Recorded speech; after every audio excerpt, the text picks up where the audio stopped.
Fala galera, hoje nesse vídeo eu vou falar sobre encode de caractere, mas antes de começar eu quero falar rapidinho sobre o meu novo blog. É o rafaelsoares.dev e se você gosta do conteúdo que eu coloco aqui no canal do Engenharia Reversa, dá uma olhada lá no blog porque eu vou colocar conteúdos muito parecidos, só que em formato de texto. Então vamos começar falando um pouco sobre o que é e como o computador entende os caracteres. Os computadores eles só entendem zeros e uns, ou seja, quando você estiver lendo, por exemplo, um texto num bloco de notas, na verdade o computador só está lendo 0 e 1 por baixo dos panos. Por quê? Porque na verdade esse texto está armazenado como 0 e 1. E é muito importante que você não esqueça disso pro resto do vídeo. Ou seja, computadores, na verdade, não leem e não armazenam caracteres, nem números e nem letras, nem nada. Ele, na verdade, ele só armazena zeros e uns, beleza? Não esquece disso. Mas antes de continuar com mais teoria, bora ver isso na prática. Bem, então eu vou usar esse programa aqui chamado XXD, que roda na linha de comando, e ele serve para exibir o hexadecimal de um valor, mas ele também tem uma opção da gente exibir o binário ao invés do hexadecimal, e assim dá pra gente ver exatamente o que o computador tá de verdade enxergando quando lê o nosso texto. Então ele funciona assim, eu jogo um valor para ele e ele me devolve o binário. Eu posso usar o comando, por exemplo, o echo.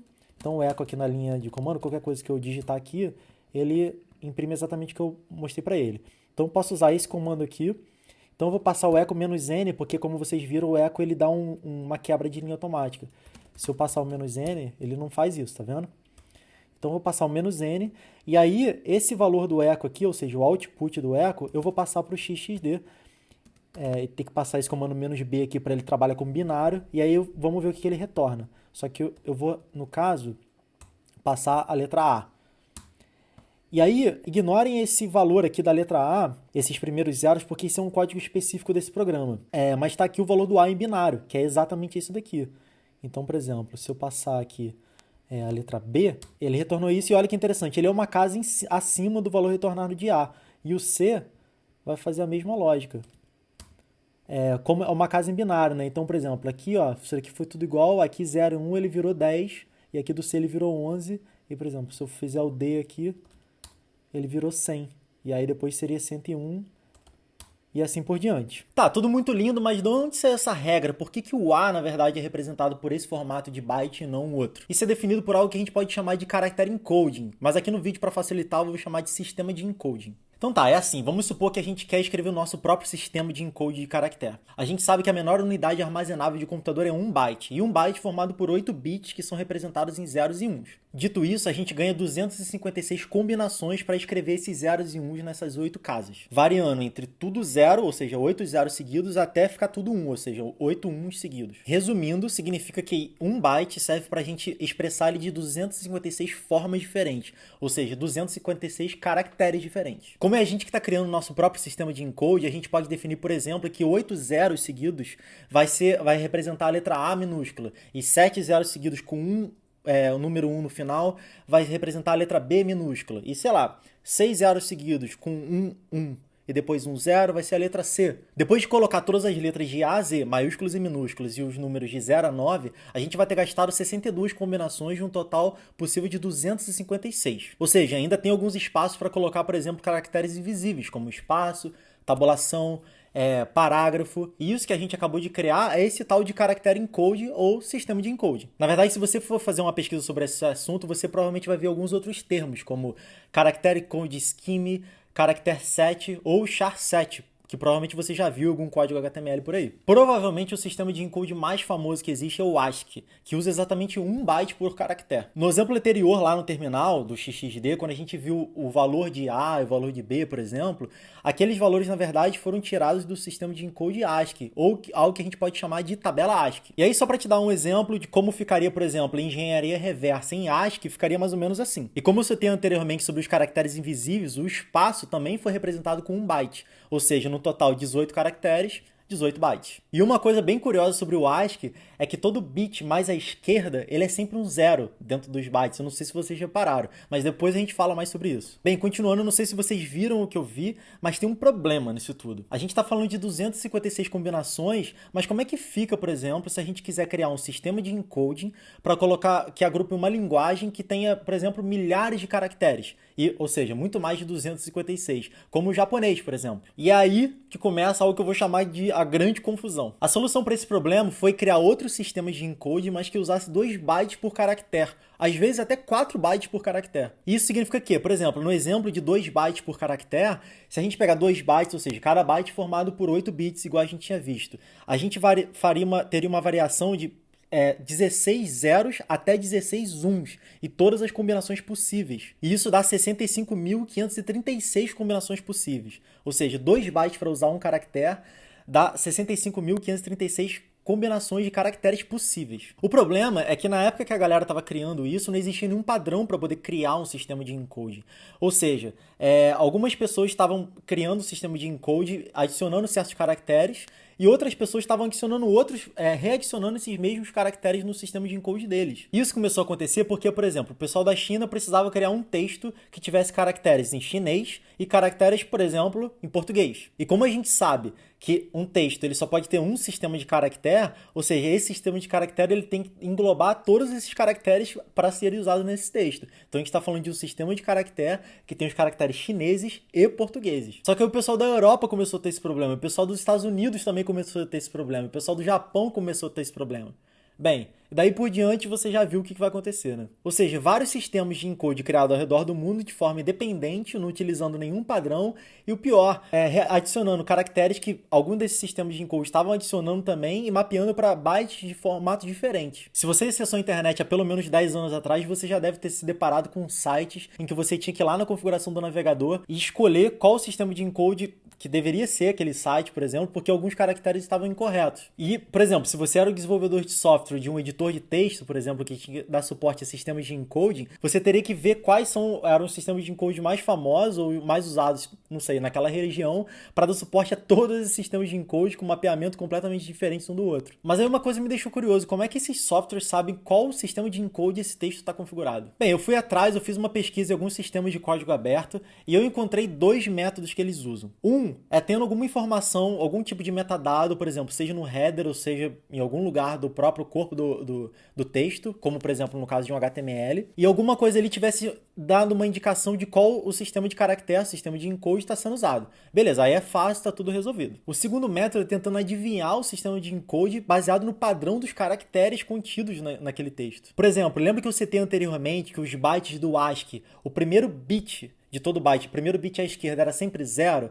Então, por exemplo, esses softwares eles verificavam todos os bytes e se todos os bits fossem 0, eles admitiam que era o ASCII. E eu consegui ver isso no sistema, por exemplo, do código aberto daquele software chamado File, que tem dentro do Unix. Esse software, você roda ele na linha de comando, então você escreve file, espaço, e coloca algum arquivo, o caminho de algum arquivo, e ele te diz qual é o tipo, ele te dá algumas informações desse arquivo, como, por exemplo, o tipo desse arquivo, e se for um arquivo de texto, ele te dá o sistema de encoding.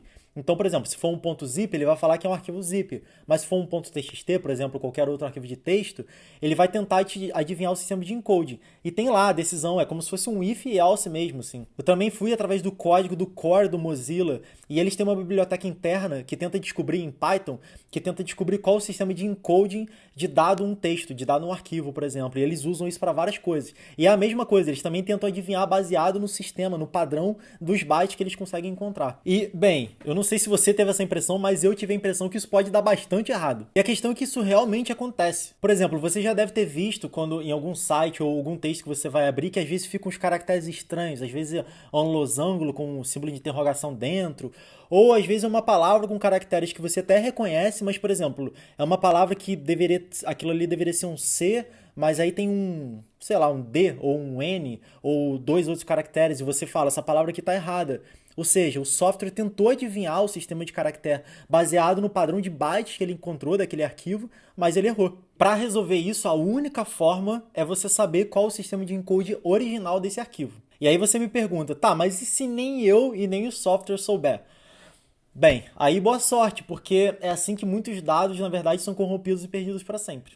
E a gente nem mencionou até agora sobre converter um texto de um sistema de encoding para outro sistema de encoding. Por exemplo, vamos supor que você tem um banco de dados e ele está configurado com um sistema de encoding Latin 1. Você tem uma aplicação que precisa ler um arquivo do Word, por exemplo, e esse arquivo do Word está configurado com um sistema de encoding ASCII. Então, quando sua aplicação for ler o conteúdo para poder salvar no banco de dados, ela primeiro vai precisar converter esse ASCII para Latin 1 e daí gravar corretamente no sistema de encoding do banco de dados. Tá, mas aí outra pergunta me surgiu. Como é que os softwares, ou melhor, as programações, as linguagens de programação, elas lidam e elas conseguem fazer essa conversão? E foi daí que eu descobri que tem um grupo de pessoas, em 1987, de engenheiros de software e pessoas especializadas em linguísticas, que criaram uma empresa não lucrativa chamada Unicode Consortium. E foi no ano seguinte que surgiu a primeira versão do padrão Unicode. E segundo eles, o propósito era habilitar pessoas ao redor do mundo a usarem computadores em qualquer língua,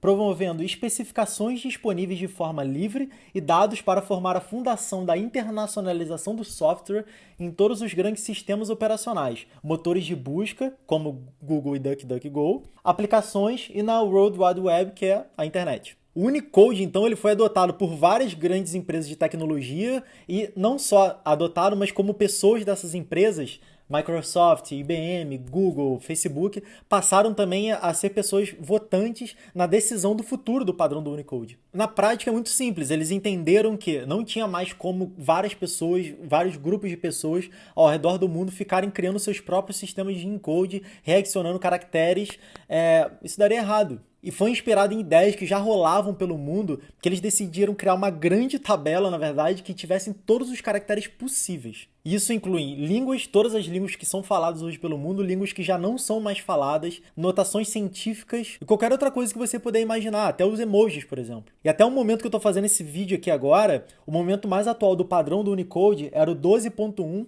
e ele dava suporte a 137.929 caracteres diferentes e únicos. Daí você me pergunta, se o ASCII ele usa 1 byte por caractere, quantos o Unicode precisa usar? Nenhum, porque o Unicode não é um sistema de encoding. Essa tabela gigante, que é a tabela do Unicode, ela é formada por vários caracteres e uma representação decimal para cada caractere. Ou seja, agora a gente não está falando mais de 0 e 1, 0 e 1. Está falando que um caractere é o 1, o outro é o 2, o 3, o 4, o 10, o 11, enfim. Pegando um exemplo real, significa que, por exemplo, o A maiúsculo, ele é o caractere 65 nessa tabela. O B maiúsculo é o caractere 66. E por daí em diante. A gente não está falando só de caracteres que a gente conhece em português, por exemplo, mas qualquer caractere. Talvez, se você quiser pesquisar sobre o Unicode, você vai ver uma notação estranha, como, por exemplo, para o A maiúsculo, você vai ver um U maiúsculo mais 0041.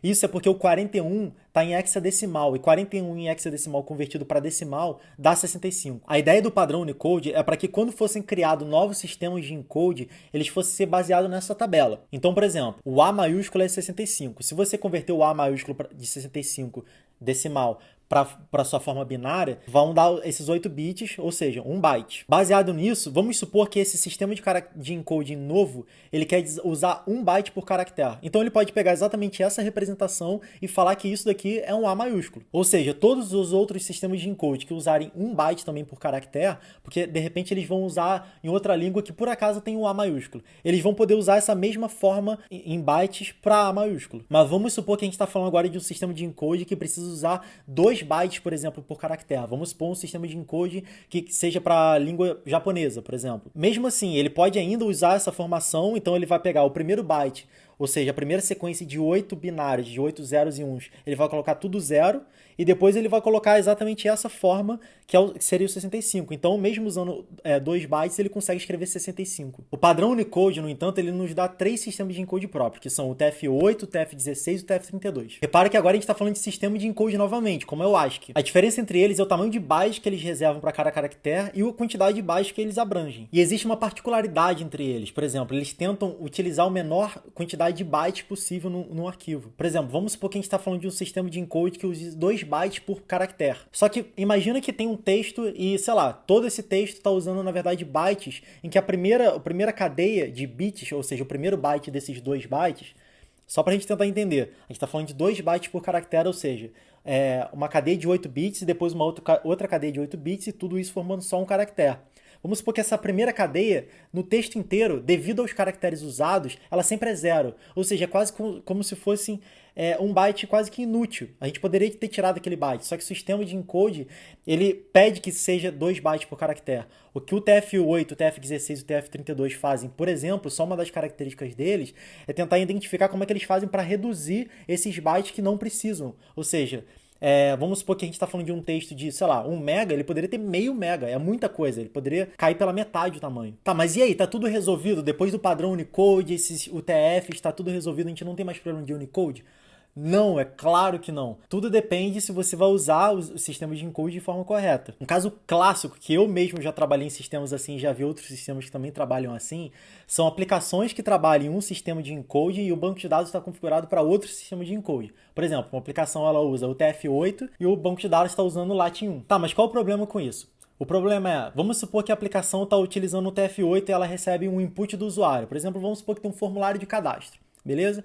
A aplicação pega esses dados e ela salva no banco de dados. Só que a aplicação pegou esses dados e quando ela manda para o banco de dados, ela manda em byte. Você lembra lá no início que a gente tinha falado que tudo era byte para o computador? Então ela vai pegar esse padrão de bytes, então vamos supor que sejam, não sei, 2 bytes para representar 2 caracteres. Ela vai pegar esses 2 bytes, vai mandar para o banco de dados e o banco de dados, na verdade, não vai achar que tem alguma coisa errada com isso. Porque são 2 bytes que ele reconhece, são 2 bytes que também não tem no sistema de encode que ele usa, que é o Lite1, por exemplo. Então por que ele deveria fazer alguma coisa com isso? Então é isso, ele vai pegar e vai gravar esses bytes. Quando a aplicação precisar recuperar para poder exibir esses dados na tela, o banco de dados vai retornar os mesmos bytes, porque ele não fez nada, a aplicação vai achar que está tudo maravilhoso e vai aparecer tudo magicamente perfeito para o usuário. Aí você fala, então não tem problema nenhum. E várias aplicações elas são assim exatamente por isso, porque as pessoas veem que na verdade o output, ou seja, o resultado do que sai na aplicação continua retornando tudo igual, então por que vou alterar? O problema começa quando, por exemplo, vamos supor que a gente tem um analista de dados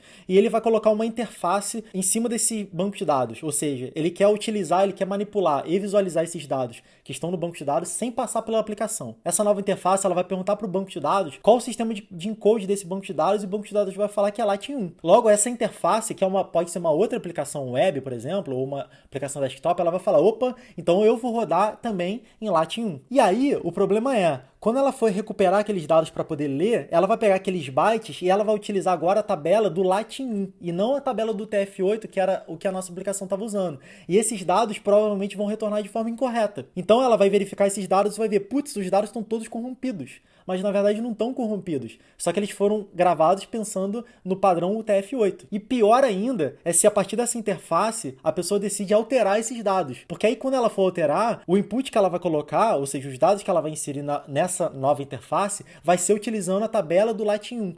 E vai salvar no banco de dados, o banco de dados também vai guardar isso. Aí agora, quando a aplicação, que está em UTF-8, for ler esses novos dados, ela vai ler tudo errado. Ou seja, é uma confusão total. Tu entendeu onde é que está o problema? E para quem trabalha com desenvolvimento de software e for utilizar uma linguagem de programação para fazer encode ou decode de algum dado, é importante entender como é que aquele método ou aquela função trabalha. Por exemplo, as funções de encoding em PHP, por exemplo, não funcionam da mesma forma como funcionam em Python, por exemplo. Isso porque não existe um padrão para essas linguagens seguirem. E é bom saber que quando você estiver trabalhando com texto, aquele texto já tem um encoding, mesmo que você não saiba. E é importante, na verdade, que você saiba. Porque, por exemplo, se você fizer a conversão, você quiser fazer a conversão, por exemplo, de um sistema de encode para UTF-8 e você não sabe a origem, você corre o risco de perder esses dados para sempre, porque a linguagem de programação, ela pode admitir que é um sistema de encode, mas é outro, na verdade. E ela vai fazer um mapeamento de conversão errado. Para finalizar, o que a gente pode aprender para a gente aplicar no nosso dia a dia? Algumas coisas. A primeira delas é que sempre que possível, tenta utilizar um dos sistemas de UTF, o UTF-8 ou 16 ou 32. Na maioria das vezes o UTF-8 vai ser suficiente para você, e ele é melhor porque ele é o mais leve, ele é o menos complexo. E o bom de utilizar os UTFs é que tem muita gente, muitas empresas dando manutenção e suporte para esses sistemas. E eles também vão estar sempre atualizados com as versões novas das tabelas do padrão Unicode. Outra coisa é, baseado no nosso exemplo lá da aplicação e do banco de dados, sempre que você utilizar textos passando de uma aplicação para outra, mesmo que seja um banco de dados, por exemplo, tenha certeza que está tudo sempre configurado para usar o mesmo sistema de encoding, mesmo que não seja um sistema de encode do padrão Unicode, mesmo que seja, por exemplo, Latin1 ou qualquer um outro. Quando você for desenvolver um sistema e estiver recebendo dados de uma aplicação externa, por exemplo, uma aplicação que não está sob o seu controle, uma aplicação de terceiros, tenha certeza que você sabe qual o encode que você está recebendo daquela aplicação. Porque se você admitir que está recebendo de um encode errado, vamos supor que você tem que converter para um outro encode por causa do seu banco de dados, por exemplo, você pode converter de forma errada e pode perder aqueles dados para sempre. E por último, se você estiver trabalhando com um texto, que por exemplo, ele está com um sistema de encode que você não sabe qual é e ele está estranho, você sabe que o seu software não está conseguindo ler, não está conseguindo reconhecer qual o sistema de encode incorreto. Você provavelmente vai cair numa situação que você vai ter que ficar chutando qual o sistema de encode e até que o texto pareça certo para você. Às vezes a gente acaba caindo nessa situação. O ponto é, se você chutar um sistema de encode e perceber que aquele sistema de encode está errado, não salve esse arquivo. Por favor, não salve. Parece óbvio, mas se acontecer isso com você, o que acontece é, você vai sair de um sistema de encode original, que estava original, apesar do seu software estar valendo errado. Quando você colocar ele num sistema B, de sistema de encode B, por exemplo, vamos supor que o sistema de encode original era UTF-8. E aí você achou que era LAT1, mas não era, tá tudo errado ainda. Você sabe que não é LAT1, mas aí você salvou. Agora, as informações que podem ter ido, por exemplo, pro metadado, pro header daquele arquivo, é que o sistema de encode correto daquele arquivo é LAT1. E aí ferrou. Nenhum outro software não vai conseguir mais descobrir. Então é praticamente impossível agora você recuperar esse texto. E aí você pode perder ele para sempre. Então toma cuidado com isso. Bem, é isso aí. Eu espero que você ainda esteja aí, não tenha saído correndo quando viu lá sobre toda a grande confusão. Muito obrigado por ver o vídeo. Se você gostou desse conteúdo, compartilha. E se puder, dá um like aí para eu poder saber que esse vídeo ficou legal, que você gostou, porque isso para mim é muito importante como feedback. Se você encontrou alguma coisa errada, ou se você tem alguma opinião, ou gostou e se te ajudou de alguma forma, deixa um comentário, porque é sempre bom saber como é que vocês estão recebendo esses vídeos. Beleza? Muito obrigado e até!